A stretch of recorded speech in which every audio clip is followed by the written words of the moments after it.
El grupo de investigaciones especializado Juan Miguel Angarita ofrece a ustedes la más cordial bienvenida a la clase número 25 del ciclo de capacitaciones en Derecho Penal para criminalistas. Mi nombre es Hernán Andrés Suárez Uribe, su capacitador, y les agradezco a todos los presentes por su asistencia. Continuamos con la actividad relacionada al régimen de privación de la libertad en el procedimiento penal. Recordemos que estamos hablando de la acción penal, del procedimiento penal. Hemos ya trasegado por aproximadamente, con la de hoy, 14 sesiones. Esto implica entonces que en efecto le hemos ya dedicado 14 horas al estudio del procedimiento penal y pues de hecho lo hemos tratado de hacer de la manera más sintetizada posible. Entonces, esto nos da cuenta del volumen de la actividad que venimos desarrollando. Vamos apenas prácticamente por mitad y estamos desarrollando ese tema de régimen de privación de la libertad desde hace 2 charlas.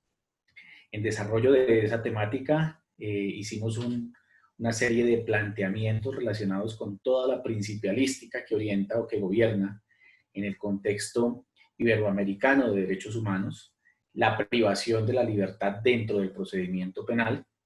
Hicimos una breve reseña, una muy breve referencia a los tratados internacionales sobre derechos humanos que gobiernan el régimen de la privación de la libertad. Hicimos también una breve referencia a las normas constitucionales y legales que gobiernan esa privación de la libertad eh, cuya facultad radica en cabeza del Estado.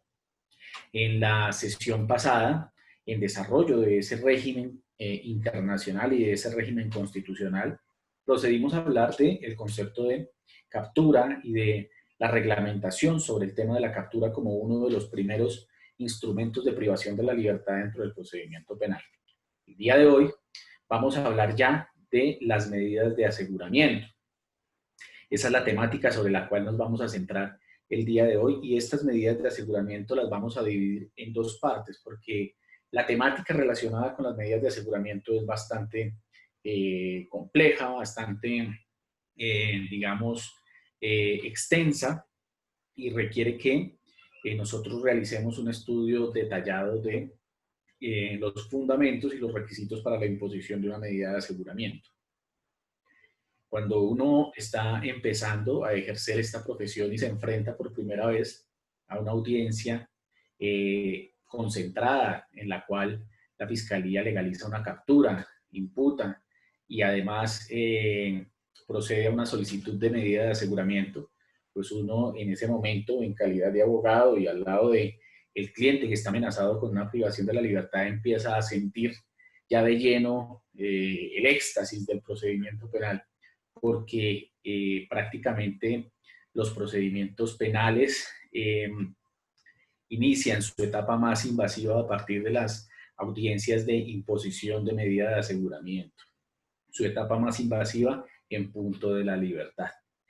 Entonces, por eso estas audiencias tienen ese carácter tan álgido, ese carácter tan complejo, tan importante dentro del procedimiento penal, donde la intervención de todos los actores del proceso resulta eminentemente fundamental. Resulta fundamental el criterio constitucional y garantista del juez de control de garantías, quien debe verificar que se cumplan la totalidad de los requisitos exigidos para la imposición de una medida de aseguramiento, pero además tiene que tener un criterio y una postura objetiva frente a las solicitudes que está elevando la Fiscalía, porque en el contexto constitucional colombiano, como lo venimos diciendo desde hace ya varias sesiones, la privación de la libertad es un mecanismo eminentemente excepcional que solamente se utiliza para salvaguardar, por ejemplo, los intereses de la comunidad o digamos la seguridad de la comunidad, la seguridad de las víctimas, la integridad del procedimiento penal o asegurar que la persona comparezca al procedimiento o que cumpla con la sentencia. Entonces, se requiere que el juez de control de garantías que dirige el procedimiento sea una persona eminentemente humanista, no sea un autómata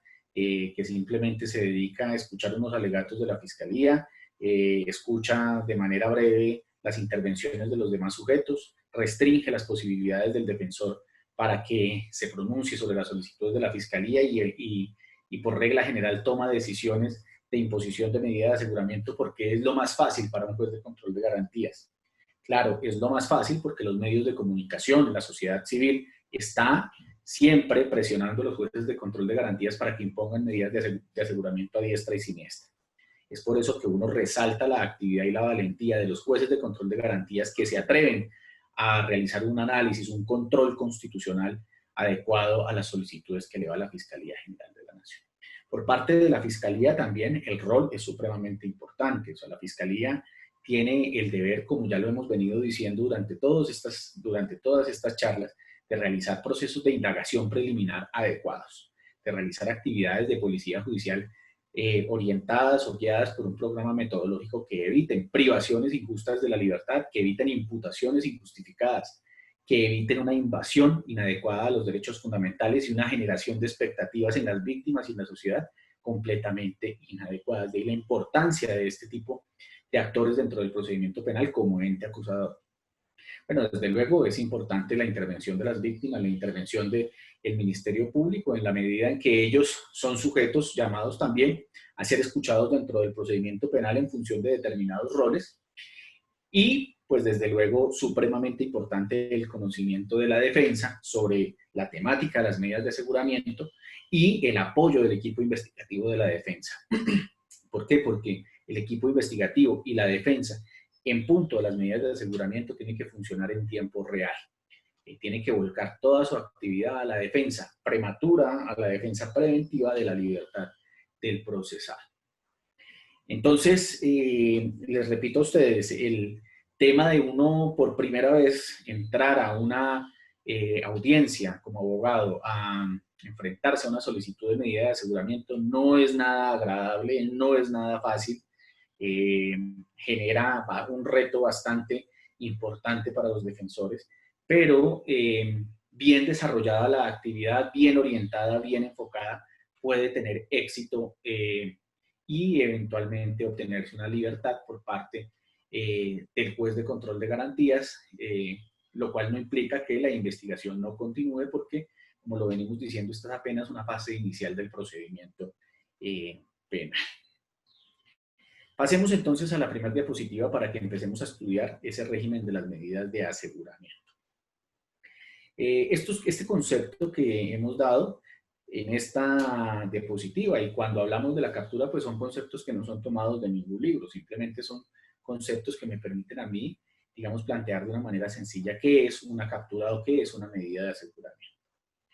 En nuestro concepto, las medidas de aseguramiento son un conjunto de restricciones y deberes. Restricciones a determinados derechos y deberes que impone un juez de control de garantías. ¿A quién? Al imputado o a los imputados dentro de un procedimiento penal. ¿A solicitud de quién? A solicitud bien sea de la Fiscalía General de la Nación, de la víctima o del representante de víctimas. En el contexto de la Ley 906 del año 2004, son 3 los actores que están legitimados para solicitar una imposición de medida de aseguramiento. La Fiscalía General de la Nación, la víctima o el representante de víctimas. Y las medidas de aseguramiento tienen un fin esencial, o sea, las medidas de aseguramiento no buscan anticipar la ejecución de la pena. Los fines de la medida de aseguramiento en concepto nuestro son 4. El primer fin es la seguridad de la sociedad. El segundo fin es la seguridad de las víctimas. ¿Frente a qué? Pues frente al delito o la continuidad a futuro del delito, de la actuación delictiva del imputado. La integridad probatoria de la investigación penal es otro de los fines constitucionales en términos generales planteados o reconocidos por la Ley 906. Y la comparecencia del imputado al procedimiento penal o el cumplimiento de una eventual sentencia condenatoria. ¿Esto qué quiere decir? Como lo indicábamos ahorita, la medida de aseguramiento no tiene por finalidad anticipar la ejecución de la pena privativa de la libertad. No tiene esa finalidad. Tiene por finalidad garantizar determinados intereses también de rango constitucional, al igual que la libertad. La libertad es un interés de rango constitucional, como lo hemos venido diciendo en las conferencias anteriores, Y es por eso que ese derecho fundamental a la libertad, eventualmente, luego de una valoración realizada por un juez de control de garantías, puede ceder, puede verse restringido para garantizar la seguridad de la sociedad o de la comunidad, de una comunidad determinada, de las víctimas, la integridad probatoria del procedimiento o la comparecencia del procesado al proceso o al cumplimiento de la pena. Eso es una medida de aseguramiento. El régimen de las medidas de aseguramiento está incorporado a partir del artículo 306 de la Ley 906 de 2004. Bien. Pasemos a la siguiente diapositiva, ya teniendo este concepto. Las medidas de aseguramiento son de dos clases. Las medidas de aseguramiento son no privativas de la libertad y medidas privativas de la libertad. ¿Esto qué quiere decir? Que no siempre que se impone una medida de aseguramiento, el imputado es cobijado con una medida de detención preventiva. No siempre. La Ley 906 establece un catálogo de medidas de aseguramiento no privativas de la libertad, que cuando resultan suficientes para garantizar la seguridad de la comunidad o de la sociedad, la seguridad de las víctimas, la integridad probatoria y operativa del procedimiento y la comparecencia del procesado, deben imponerse las medidas de aseguramiento no privativas de la libertad. Deben imponerse las no privativas de la libertad. Pero solamente cuando las medidas de aseguramiento no privativas de la libertad son insuficientes para garantizar el cumplimiento de esos fines constitucionales, es que es procedente la medida de aseguramiento privativa de la libertad. Esto es, o la detención preventiva en establecimiento carcelario o establecimiento de reclusión, o la detención domiciliaria. Esto es supremamente importante que nosotros lo profundicemos. La regla general es la libertad del procesado. Una vez se produce la imputación, la regla general o lo que por regla general deben hacer los jueces de control de garantías es poner en libertad al imputado. Si es que esta persona no compareció voluntariamente y fue capturado para obtener su comparecencia a la imputación. La regla general es la libertad. Pero como lo venimos diciendo, la libertad no es un derecho fundamental absoluto. Admite restricciones. También hemos venido diciendo que esas restricciones a la libertad solamente se pueden producir como consecuencia de una colisión o de un conflicto de intereses entre la libertad del imputado y otros intereses de rango constitucional. La seguridad de la sociedad, la seguridad de las víctimas, la integridad probatoria y operativa del proceso y la comparecencia del imputado. Cuando esos otros intereses de rango constitucional chocan con la libertad, el juez de control de garantías tiene que entrar a realizar un proceso de ponderación de intereses constitucionales para establecer cuál de esos dos intereses constitucionales debe prevalecer, partiendo de la idea de que la libertad es el interés que en la mayor medida de lo posible debe prevalecer. Y solamente en circunstancias eminentemente excepcionales, adecuadamente argumentadas por un fiscal y además correctamente acreditadas por el ente acusador o por las víctimas en la audiencia de solicitud de medida de aseguramiento, puede el juez de control de garantías entrar a imponer una medida de aseguramiento. Y una vez el juez realiza ese proceso de análisis, ese proceso de ponderación, para establecer que la medida de aseguramiento resulta necesaria para garantizar el cumplimiento de un interés constitucional, razonable en términos reales y además proporcional para garantizar el cumplimiento del fin constitucional, el juez tiene que entrar a analizar de manera subsiguiente si las medidas de aseguramiento no privativas de la libertad son suficientes para garantizar el cumplimiento del fin constitucional. Porque el primer criterio de análisis es verificar si las menos invasivas son las que producen el resultado perseguido por la jurisdicción en ese momento concreto. Ahora bien, si las medidas de aseguramiento menos invasivas no producen ese resultado en términos futuros, en términos reales, en términos de un pronóstico real, pues entonces el juez tiene que entrar a verificar si las medidas de aseguramiento privativas de la libertad, empezando por analizar la procedencia de la detención preventiva en el lugar de residencia del procesado y finalmente la procedencia de la detención preventiva en establecimiento de reclusión, cumple o no cumple el fin constitucional esgrimido por el ente acusador o por las víctimas para efectos de solicitar adecuadamente una medida de aseguramiento. De tal manera que el proceso de razonamiento del juez no es un procedimiento sencillo, es un procedimiento donde el juez de control de garantías tiene que entrar a realizar un checklist, un test adecuado de proporcionalidad de las medidas, de razonabilidad, de necesidad, de urgencia de la medida a efectos de entrar a imponer las restricciones a la libertad o los deberes específicos que la ley le permite al juez imponer en cada caso concreto. Mañana hablaremos con mucho detalle sobre el proceso de ponderación de intereses constitucionales. Hicimos un primer, digamos, bosquejo en la introducción de estas charlas sobre la parte procesal, pero mañana haremos ese análisis ya aplicado a la imposición de medidas de aseguramiento acorde con las reglas establecidas por la Corte Constitucional y acorde también con algunos parámetros de la jurisprudencia internacional sobre derechos humanos. ¿Por qué? Porque el proceso del razonamiento que tiene que hacer el juez no es un razonamiento sencillo, es un razonamiento que implica una rigurosidad a efectos de garantizar que no se impongan medidas de aseguramiento que priven injustamente de la libertad a una persona. Recuerden, como lo decíamos en charlas pasadas, que el pasivo por parte del Estado correspondiente a sentencias condenatorias por privación injusta de la libertad asciende a casi 38 billones de pesos al año 2019. Bien. Entonces, esas medidas no privativas de la libertad, pues son un catálogo que están en la ley 906 y implican unos deberes específicos para el imputado. ¿Qué buscan estas medidas no privativas de la libertad?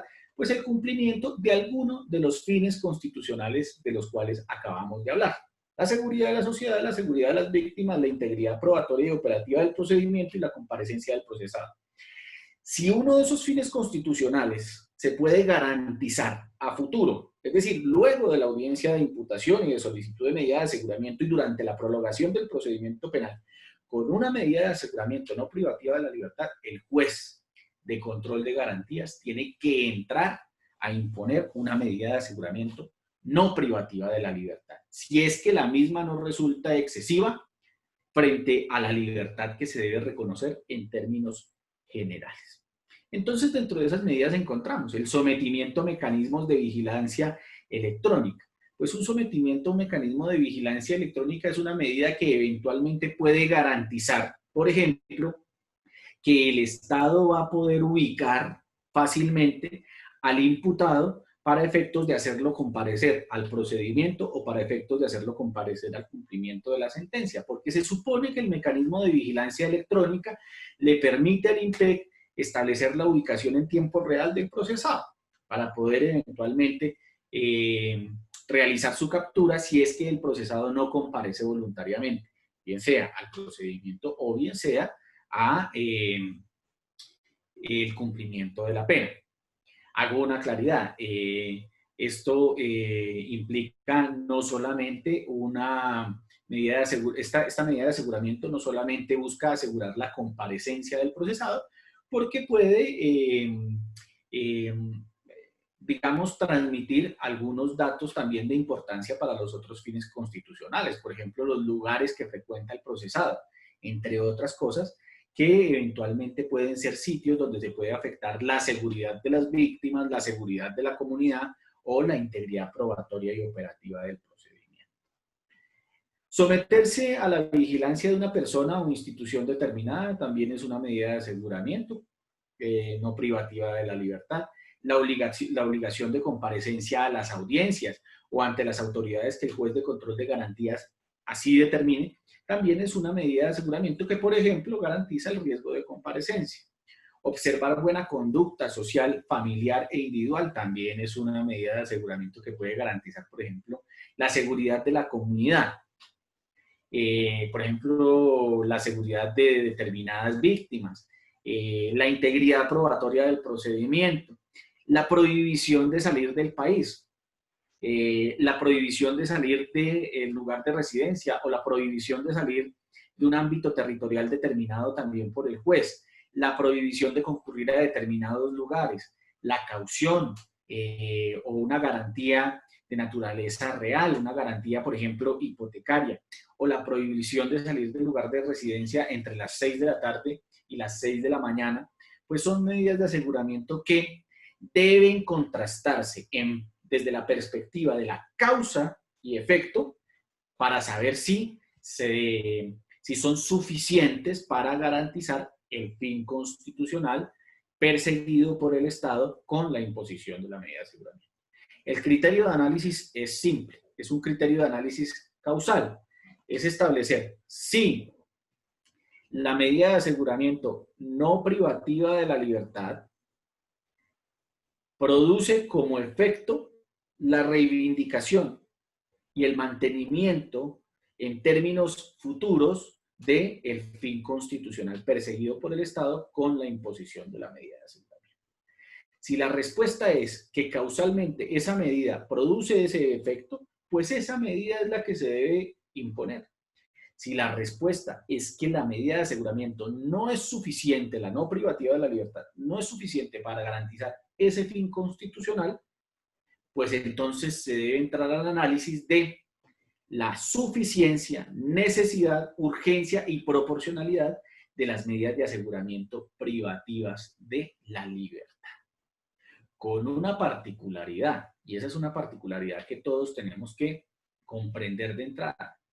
Las medidas de aseguramiento privativas de la libertad, que son medidas invasivas con relación a la dignidad humana, o sea, en efecto ponen a la persona en una circunstancia de absoluta desprotección por parte de la sociedad y por parte del Estado, en la mayoría de los casos no sirven para garantizar la seguridad de la comunidad, la seguridad de las víctimas, la integridad probatoria del proceso o la comparecencia del proceso. ¿Y por qué no? Pensemos en un caso de extorsión por teléfono, una banda que se dedique a la extorsión de personas a través de redes telefónicas. Pues pensemos que una medida de aseguramiento resulta ser privativa de la libertad en establecimiento de reclusión. Bien, nosotros hace unos 2 meses pudimos presenciar luego de una serie de, digamos, de motines, de circunstancias excepcionales que se presentaron en las cárceles del país, cómo la telefonía celular y cómo el Internet funciona mejor en las cárceles que en nuestras propias casas. Porque los mismos internos con sus propios celulares, grabando las fugas, grabando los motines, grabando el estado en el que se encontraban los establecimientos de reclusión. Pues en ese caso concreto, si la persona a la que estamos tratando de privar de la libertad es una persona que pertenece a una organización criminal comprobada, que además ejecuta actos de extorsión a través de telefonía, de la telefonía celular o del Internet, pues en términos generales meter a una persona de estas en un establecimiento de reclusión no garantiza el cumplimiento de ningún fin constitucional. O sea, ese razonamiento sería un razonamiento obtuso, absurdo. Y eso ocurre en muchos otros escenarios concretos, En algunos casos, la misma privación de la libertad de algunas personas genera riesgos operativos para el procedimiento penal, genera riesgos de obstrucción a la justicia, riesgos de ocultamiento del material probatorio, riesgos de manipulación de coimputados. Miren, por ejemplo, en el riesgo de obstrucción a la justicia, que se puede deducir, por ejemplo, de la posibilidad de que uno de las personas cobijadas con medida de aseguramiento manipule a coimputados. ¿Qué tan absurdo resulta que esos coimputados, junto con esa persona que amenaza el riesgo de manipulación a estos coimputados, sean internados en el mismo establecimiento de reclusión, en el mismo patio, en la misma celda? Pues la privación de la libertad en ese caso concreto no está produciendo ninguna consecuencia de carácter legítima y constitucional. ¿Por qué? Porque por el contrario, lo que se le está garantizando al infractor de la ley penal y a sus coinfractores es que se reúnan en la misma celda a planear cómo van a continuar con su actividad delictiva y cómo es que van a obstruir el ejercicio del aparato punitivo del Estado. Entonces, miren que el análisis de privación de la libertad es un análisis que se debe realizar en cada caso concreto, no solamente por el juez de control de garantías, sino por el fiscal y por la defensa, para establecer si la medida de aseguramiento resulta o no, desde el punto de vista causal, digamos, eficaz, necesaria para reivindicar el fin constitucional perseguido por la jurisdicción. Pues las medidas de aseguramiento son no privativas de la libertad y las privativas de la libertad. Estas tienen requisitos diferentes. Nosotros mañana hablaremos de las medidas de aseguramiento privativas de la libertad con detalle, pues porque son las más riesgosas dentro del procedimiento penal. Lo cual no quiere decir que, en caso de que una persona sea cobijada con una medida de aseguramiento no privativa de la libertad, quede en la total libertad de hacer lo que quiera.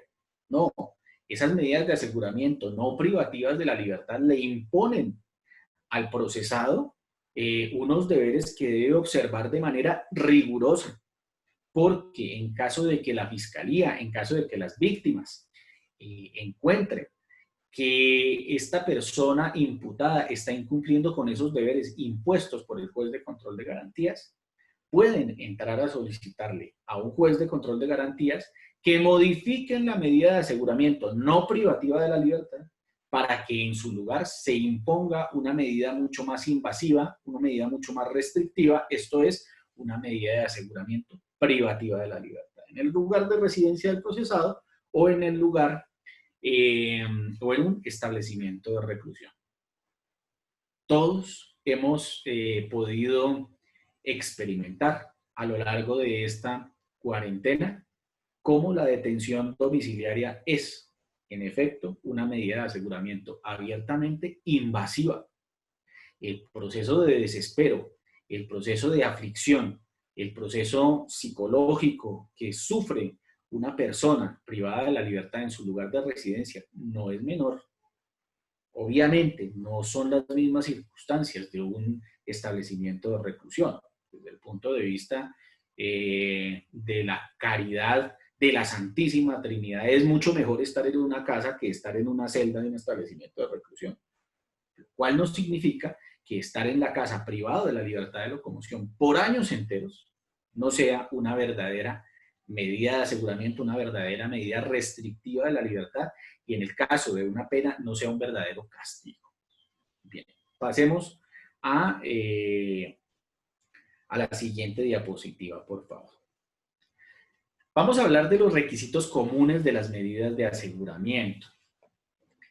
Estos requisitos entonces aplican tanto para las medidas de aseguramiento no privativas de la libertad como para las medidas de aseguramiento privativas de la libertad.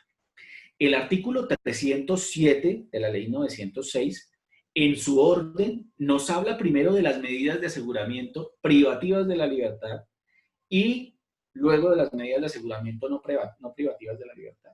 Yo invertí ese orden. ¿Con qué finalidad? Con una finalidad metodológica.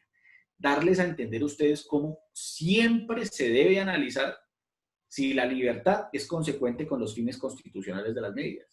Si no es consecuente la libertad, las no privativas de la libertad, primero, no como lo dice la ley 906 en el orden que está el artículo 307, en primer lugar, son consecuentes o no con los fines constitucionales y ya finalmente, en el peor de los casos, las medidas restrictivas de la libertad para establecer si son consecuentes con el cumplimiento de los fines constitucionales. Bien. Estos requisitos de los cuales vamos a hablar ahorita son los requisitos comunes a las medidas de aseguramiento, tanto privativas como no privativas de la libertad. Son requisitos comunes porque se requieren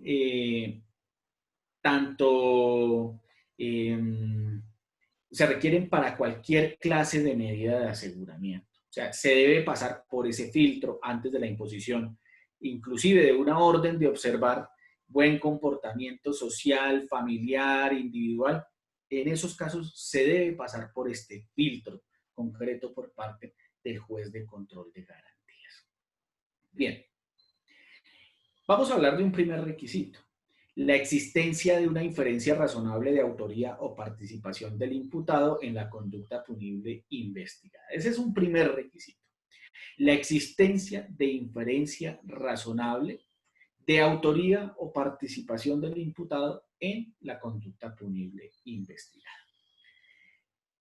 Cuando hablamos del concepto de inferencia razonable, tenemos que asociarlo con un principio que ocurre dentro del proceso penal de ley 906, que es el principio de progresividad del conocimiento sobre la autoría o participación para efectos de las privaciones de la libertad.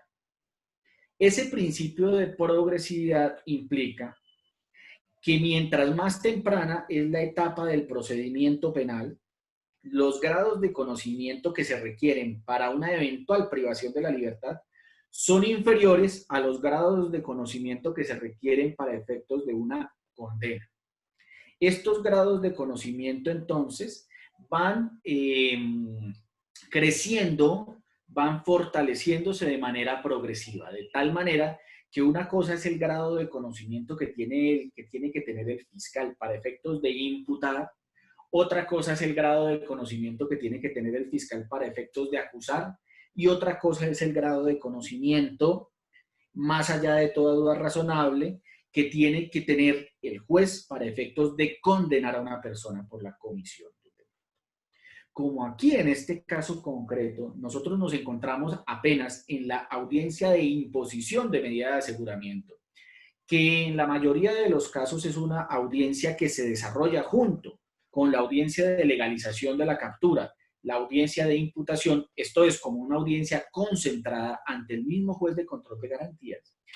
Pues el grado de conocimiento que se requiere aquí en este momento concreto para la privación de una libertad es el grado de conocimiento pues más mínimo para efectos de que el juez de control de garantías pueda entrar a establecer la proporcionalidad, la necesidad, la urgencia y la razonabilidad de la privación de la libertad. Entonces, cuando se habla del concepto de inferencia razonable de autoría o participación, estamos indicando que a partir de los elementos materiales probatorios, a partir de la evidencia física y a partir de la información legalmente obtenida por el ente acusador cuando en la etapa de indagación preliminar, se puede inferir, se puede concluir a partir de las reglas de la sana crítica, a partir de las reglas de la experiencia, a partir de las reglas de un conocimiento básico, en términos de posibilidad o de probabilidad, que la persona del imputado desplegó una acción o una omisión típica, antijurídica y culpable. Es decir, que la inferencia razonable es una inferencia que en la práctica le permite al fiscal indicar que el delito que se está investigando, la materialidad de ese delito es imputable a título de autoría o participación al imputado. ¿A partir de qué? A partir de los testimonios que ha recolectado la Fiscalía o de las entrevistas que ha realizado a testigos la Fiscalía a través de la Policía Judicial, a través de la evidencia física encontrada en el lugar de los hechos, a partir de los elementos documentales, los elementos materiales probatorios, las grabaciones de video, las grabaciones de audio, los mensajes de WhatsApp, las interceptaciones de comunicaciones, las búsquedas selectivas en bases de datos que dan dentro del programa metodológico, digamos, una información que permite indicarle al al juez de control de garantías que la persona del imputado tiene un rango, perdón, tiene un grado importante de participación en las conductas punibles en materia de la investigación. Entonces, la inferencia razonable de autoría o participación no es un término etéreo, no se puede interpretar como el juez de control de garantías quiera, como el fiscal quiera. Es un término que está directamente asociado a la existencia de elementos materiales probatorios, evidencia física e información que indefectiblemente permiten concluir, así sea de manera indiciaria, así sea de manera, así sea en términos de probabilidad, que la persona tiene alguna implicación con la realización de la conducta punible. ¿Esto qué implica entonces? Que la aportación de los elementos materiales de la evidencia física en la audiencia de imposición de medida de aseguramiento no es suficiente. El fiscal tiene una carga argumentativa orientada a generar en el juez de control de garantías un nivel grande de sensibilidad con relación a esos elementos materiales probatorios para que de ellos pueda concluir que en la práctica el imputado tiene algún tipo de compromiso con la realización de la conducta punible. Consecuencialmente, eso implica que la defensa tiene una carga argumentativa también supremamente grande, supremamente compleja, orientada a desvirtuar o a desarticular la argumentación del fiscal.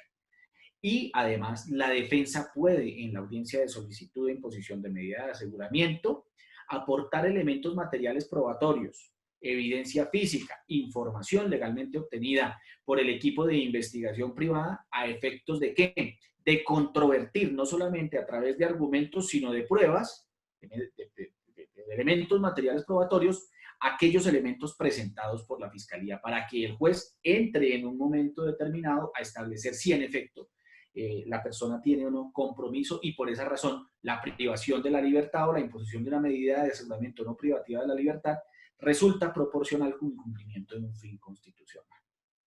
Ese debate sobre la inferencia razonable de autoría o participación es el debate más álgido dentro de la audiencia concentrada de imposición de medida de aseguramiento. ¿Qué es lo que tiene uno que hacer como defensor y qué es lo que tienen que hacer los investigadores privados en su rol como apoyo técnico y científico a la defensa?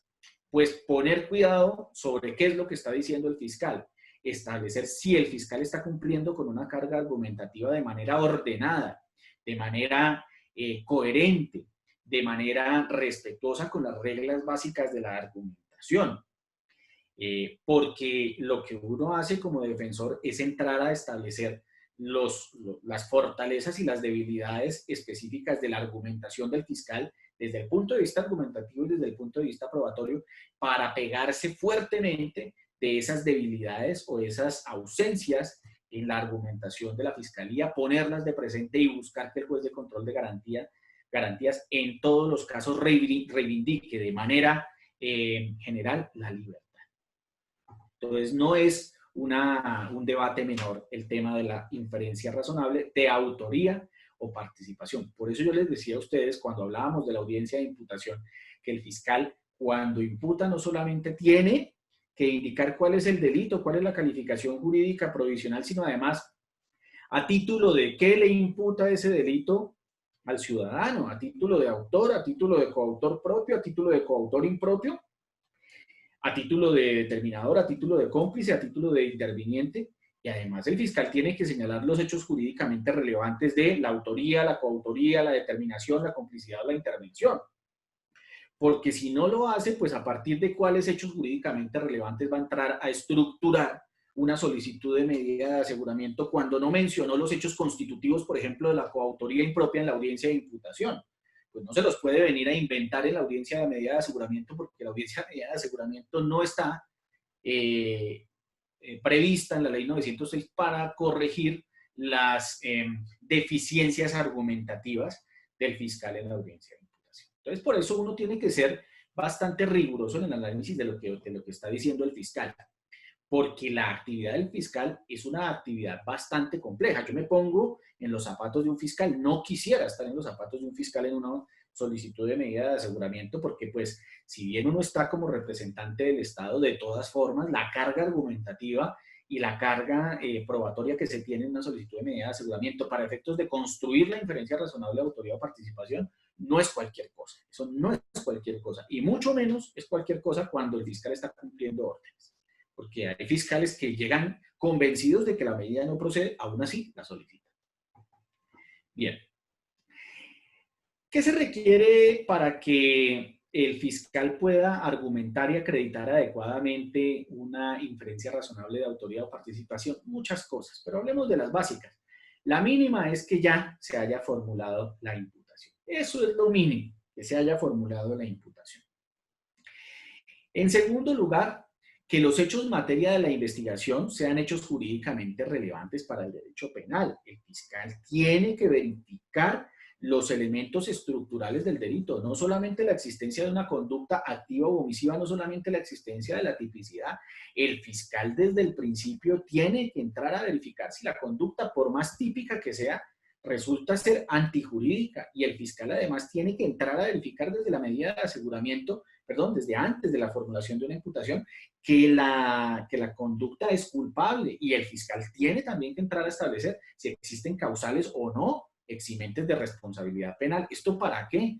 Pues esto para evitar que las privaciones injustas de la libertad generen posteriormente condenas en contra del Estado multimillonarias, porque se determina a lo largo del procedimiento que, por ejemplo, que la conducta era una conducta típica, pero que no era una conducta antijurídica desde la perspectiva material. O sea, estamos investigando el hurto de un caldo de gallina y con eso estamos privando de la libertad de una persona. Entonces, el rigor con el que debe proceder un fiscal y el rigor con el que debe proceder un juez de control de garantías no es cualquier cosa, y debe establecer como mínimo que los hechos materiales de investigación sean jurídicamente relevantes. Esto es, subsumibles dentro del modelo normativo del delito, no solamente del tipo penal, sino dentro del modelo normativo conglobante de la totalidad de la conducta punible, como lo estudiamos al inicio de nuestras capacitaciones. Deben existir, desde luego, elementos materiales probatorios, evidencia física e información legalmente obtenida que permita inferir la materialidad de la conducta punible. Por ejemplo, elementos en el delito de peculado. Deben existir peculado por apropiación del artículo 397 de la ley 599 de 2000 del Código Penal. Pues deben como mínimo haber elementos materiales probatorios, evidencia física o información legalmente obtenida que le permita acreditar a la Fiscalía en esa instancia procesal que se perdieron los recursos públicos, que alguien se los apropió, bien sea el mismo servidor público que está siendo llevado a la imputación o bien sea un tercero, cuando el peculado se comete a favor de terceros.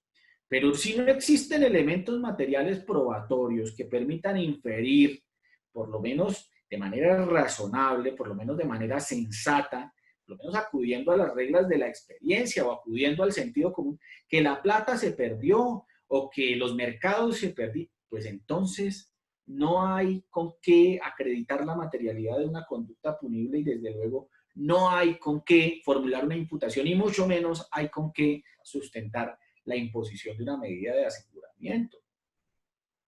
Desde luego, esos elementos materiales probatorios tienen además que haber sido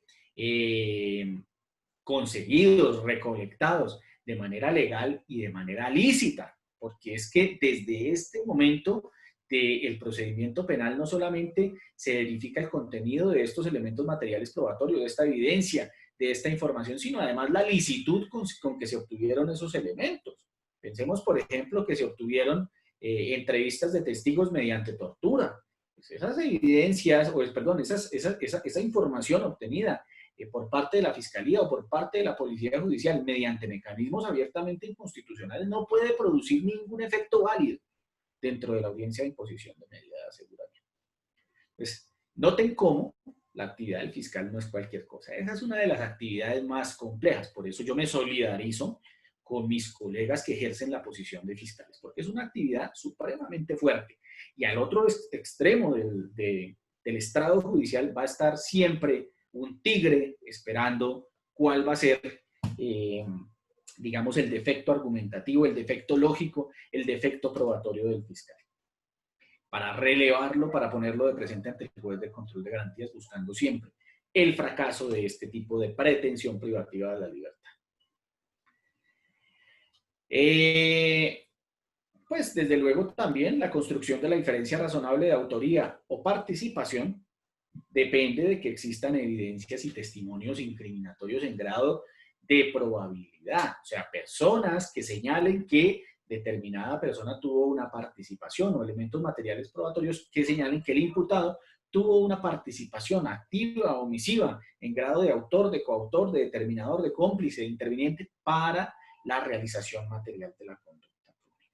Entonces miren cómo la inferencia razonable de autoría o participación no es un elemento estructural de la imposición de una medida de aseguramiento fácil de acreditar. No es fácil. O sea, no basta con que los fiscales digan que los delitos que le imputan a la persona que se encuentra sentada en el otro extremo del estrado son concierto para delinquir agravado, terrorismo, tráfico de estupefacientes, lavado de activos, y entonces imputan todo el Código Penal y cuando se viene la medida de aseguramiento sacan 2 o 3 documenticos que ponen a esta persona en el lugar de los hechos y resulta que esta persona en el lugar de los hechos era el que vendía los tintos.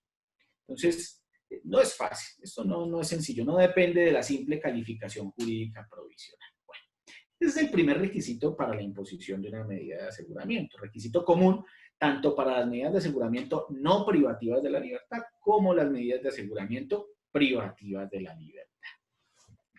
En segundo lugar, para la imposición de una medida de aseguramiento luego de acreditada la inferencia razonable de autoría o participación, o sea, ese grado de conocimiento mínimo que se requiere para imputar y para una solicitud de medida de aseguramiento. En la instancia de la acusación ya el grado de conocimiento aumenta porque ya estaríamos hablando en términos de probabilidad y como lo decíamos ahorita, para efectos de una condena se requiere un conocimiento, una convicción del juez más allá de toda duda razonable para efectos de una condena por la comisión de una conducta punible. Pero asociada a esa inferencia razonable de autoría o participación, el segundo requisito común a todas las medidas de aseguramiento es que la medida de aseguramiento resulte necesaria, resulte coherente, proporcional, urgente para el cumplimiento de un fin constitucional. Y esos fines constitucionales, pues ya los hemos mencionado a lo largo de esta charla y los hemos mencionado a lo largo de algunas conferencias pasadas. Hemos dicho que las medidas de aseguramiento solamente se justifican cuando con ellas se garantiza la seguridad de la comunidad, la seguridad de las víctimas, la integridad probatoria y operativa del procedimiento y la comparecencia digamos, del imputado. No más, las medidas de aseguramiento no están hechas para castigar a nadie, no están hechas para anticipar la ejecución de la pena privativa de la libertad, no están hechas para darle de comer a los medios de comunicación con medidas de detención preventiva que salen a través de la televisión o salen a través de los periódicos y le permiten a los medios deshonrar de manera anticipada el buen nombre del imputado. No están hechas para eso, están hechas para cumplir un fin constitucional específico. Ese fin constitucional, como lo decíamos, que se garantiza con las medidas de aseguramiento, tiene una particularidad. Y es que, mire, la simple calificación jurídica provisional dada por la Fiscalía al momento de la imputación y sostenida por la Fiscalía durante la solicitud de imposición de la medida de aseguramiento, no es un argumento suficiente para la imposición de la medida. Nosotros estamos acostumbrados como defensores a asistir a audiencias donde los clientes de uno, por lo general, son destinatarios de una imputación de una multiplicidad de conductas punibles desde el punto de vista de la calificación jurídica provisional. Existen inclusive dichos o que hacen parte ya de la jerga de nosotros los litigantes. Dichos como que a nadie se le niega su concierto para delinquir, a nadie se le niega su imputación, a nadie se le niega su medida de aseguramiento. En efecto, los fiscales en muchos casos a nadie le niegan un concierto para delinquir Y entonces dicen que la persona que se hurtó una billetera o que se hurtó un celular no solamente es imputada del delito de hurto, también es imputada del delito de concierto para delinquir, agravado, del delito de hurto agravado, hurto calificado, del delito de porte y de, mejor dicho, le meten en la imputación todos los delitos habidos y por haber. ¿Qué es lo que nos dice la Corte Interamericana de Derechos Humanos? La jurisprudencia de la Corte Interamericana de Derechos Humanos. ¿Qué es lo que nos dice la Ley 906 del año 2004? Ojo, el fiscal puede meter en la imputación y en la solicitud de medida de aseguramiento todo el Código Penal si quiere. Puede decir que la persona es autora o partícipe de todo el Código Penal, de los más de 600 delitos. Pero de eso no depende la imposición de la medida de aseguramiento. La imposición de la medida de aseguramiento depende de que el fiscal pruebe que en efecto esa persona es autora o partícipe de los más de 600 delitos. En esta audiencia de medida de aseguramiento, pruebe, así sea en grado de inferencia razonable de autoridad o participación. Pero además, se requiere que esta persona, que esa medida de aseguramiento permita cumplir un fin constitucional. Voy a poner un ejemplo que de pronto es un poquito, va a sonar un poquito despectivo por mi lenguaje, pero lo voy a hacer con el mayor respeto. Pensemos que un fiscal le imputa los 600 y pucho delitos que existen en el Código Penal a una persona. Pero resulta que esta persona es absolutamente cuadraplégica y solamente se puede comunicar con el mundo exterior abriendo y cerrando un ojo, como en una película que les recomiendo que vean, que se llama La escafandra y la mariposa, una película lindísima. Pues ¿será que para esta persona es necesaria la imposición de una medida de aseguramiento privativa de la libertad en el establecimiento de reclusión para garantizar, por ejemplo, su comparecencia al procedimiento? Pues desde luego que no.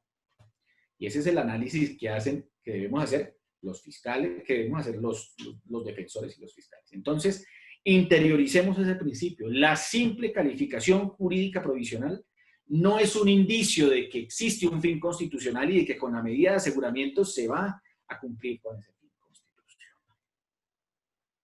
Bueno, esto es parte también inclusive de las últimas reformas del año 2015 y del año 2016 a la Ley 906, donde solamente por vía jurisprudencial se venía reconociendo que la calificación jurídica provisional no era suficiente para inferir la existencia de un fin constitucional que permitiese privar de la libertad o que permitiese imponer una medida de aseguramiento no privativa de la libertad. Este es un principio que nosotros tenemos que interiorizar, porque cuando el fiscal fracasa en estos aspectos argumentativos, desde luego, la consecuencia que tiene que producirse al interior de la audiencia de solicitud de medida de aseguramiento es la libertad. Bueno, estos son requisitos entonces comunes a las medidas de aseguramiento, tanto privativas como no privativas de la libertad. Decimos que esos fines son varios. Que la medida resulte necesaria para evitar que el procesado obstruya la actividad de la administración de justicia. Pasemos a la siguiente diapositiva para mirar o para analizar de qué circunstancias puntuales se puede inferir el riesgo de obstrucción a la justicia.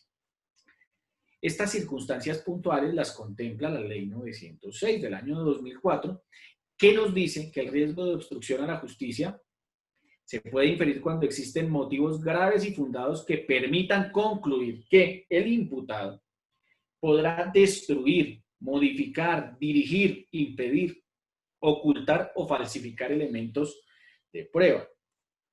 Hace poco vi una película que me gustó mucho para ejemplificar este primer elemento, y es El Irlandés. La recomiendo, sale por Netflix. El Irlandés era uno de los sicarios de las mafias gringas, y el hombre cada vez que asesinaba a una persona, pues lo hacía con un arma diferente y el arma la botaba al río. Pues en esos casos eventualmente puede existir un riesgo de obstrucción a la justicia porque el arma es una evidencia física que eventualmente puede resultar incriminatoria frente a esa persona que comete las determinadas conductas públicas. Entonces ese riesgo de destrucción, de modificación, de dirección, de ocultamiento de los elementos materiales probatorios de la evidencia física o de la información es uno de los riesgos relacionados con la obstrucción a la justicia.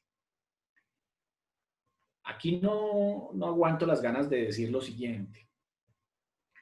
La Fiscalía y los jueces de control de garantías en Colombia tienen una mañita muy fea, sobre todo en materia de delitos, por ejemplo, contra la administración pública.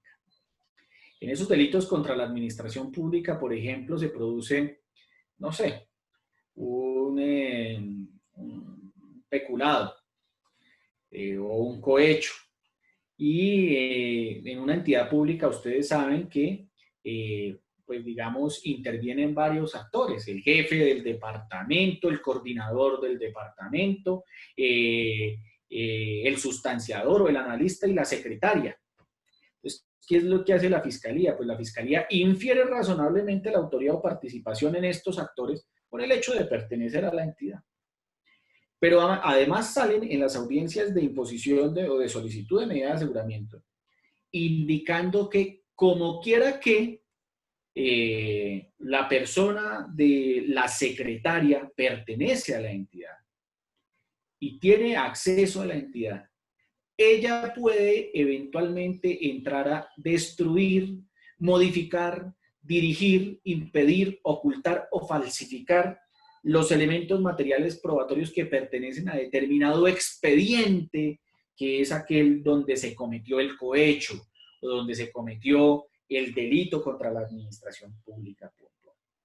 Y una pregunta que uno se formula como defensor es, oiga, señor fiscal, pero luego ese expediente usted no lo recolectó en la etapa de indagación preliminar, no lo sometió a cadena de custodia, no lo tiene usted en sus manos. Entonces, ¿cuál es el expediente que esta persona va a destruir? Va a modificar, va a dirigir, va a impedir su recolección, va a ocultar, va a destruir. ¿Cuál? Entonces, el análisis sobre estas circunstancias que pueden eventualmente conducir a un riesgo de obstrucción a la justicia no parte de la idea de indicar que como la persona pertenece a la entidad, entonces ya con eso es suficiente para deducir que esta persona va a hacer una quema como la quema del Palacio de Justicia. En eso hay que ser absolutamente cuidadosos y en eso la defensa tiene que ser muy rigurosa en su argumentación, o sea, identificar cuáles son los criterios a partir de los cuales el fiscal sustenta el riesgo de obstrucción a la justicia y entrar a acreditar cómo esos criterios del fiscal tienen defectos lógicos o en realidad son criterios adecuadamente expuestos. Porque desde luego lo que yo estoy haciendo aquí no es un llamado a la presentación de argumentos inútiles dentro de un procedimiento penal. Yo no soy amigo de las oposiciones por las oposiciones, no soy amigo de eso. Pero cuando la argumentación de la contraparte o la actividad probatoria de la contraparte tiene defectos lógicos, hay que utilizar esas debilidades a efectos de reivindicar alguna postura dentro del proceso. Porque ese es el rol que nos compete.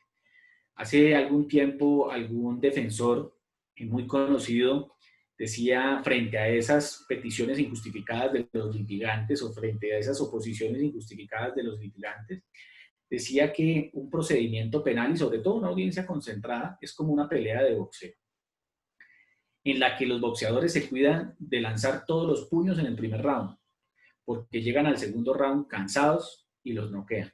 Y eso es lo que uno tiene que hacer, guardar estratégicamente cada una de las herramientas que puede utilizar en el avance del procedimiento.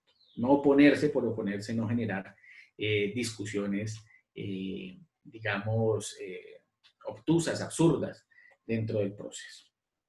El riesgo de obstrucción a la justicia también se puede inferir cuando la persona puede influir en las declaraciones de coimputados, de testigos, de peritos, para que declaren falsamente o se comporten, de manera desleal o reticente dentro del procedimiento penal. Pues el fiscal no solamente tiene que argumentar que esa es la circunstancia por la cual se infiere el riesgo de obstrucción a la justicia, sino además que esa circunstancia la deduce, por ejemplo, de unas interceptaciones entre los imputados, en virtud de las cuales se puede deducir que uno de los imputados, frente al cual se está solicitando la medida de aseguramiento, les está diciendo que digan esto y que digan esto en los interrogatorios. pero no de cualquier circunstancia se puede inferir que el imputado va a manipular coimputado o va a manipular testigos y además con una particularidad, va a manipular peritos de cargos, cuando se supone que los peritos de cargo son los miembros de la policía judicial, porque resultaría pues además supremamente terrorífico que la misma fiscalía desconfíe de los miembros de la policía judicial, a quienes eventualmente, según esta postura, pueden ser manipulados por los imputados dentro del proceso penal. Pues eso parte de reconocer entonces fenómenos de corrupción dentro del ente acusador. Finalmente, el riesgo de obstrucción a la justicia se puede inferir del hecho de que la persona amenace con impedir o dificultar las labores de los funcionarios de policía judicial o de los funcionarios de la fiscalía que tienen relación con la investigación y con el trámite del procedimiento penal.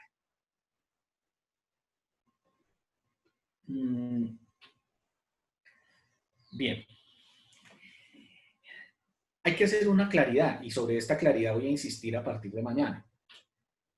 Ese riesgo de obstrucción a la justicia, como el riesgo para la comunidad, el riesgo para las víctimas o el riesgo de fuga o no comparecencia, son riesgos que no solamente se tienen que verificar al momento de la solicitud de imposición de la medida de aseguramiento. Son riesgos en los que la fiscalía tiene la carga no solamente de argumentar, sino de probar que a futuro se van a cumplir, se van a materializar. Porque si la fiscalía acredita ese riesgo, pero ese riesgo no tiene una proyección futura, pues ese riesgo no va a ser suficiente para fundamentar adecuadamente una orden de imposición de medida de aseguramiento, bien sea no restrictiva de la libertad o restrictiva de la libertad. Bueno, queridos amigos, con esto finalizamos la charla de hoy. Mañana hablaremos de los otros fines constitucionales relacionados con la medida de aseguramiento y hablaremos del proceso de ponderación para efectos de, digamos, darle una comprensión global a esta temática. Desde luego, esta temática no va a terminar con el tema de las medidas de aseguramiento porque en las charlas que vienen, hablaremos de las solicitudes de sustitución de las medidas, de revocatoria de las medidas de aseguramiento y desde luego hablaremos de la libertad por vencimiento de términos, que es una figura que por los días de hoy se encuentra de moda. Entonces les agradezco mucho su participación y les extiendo un abrazo fraterno. Que estén muy bien.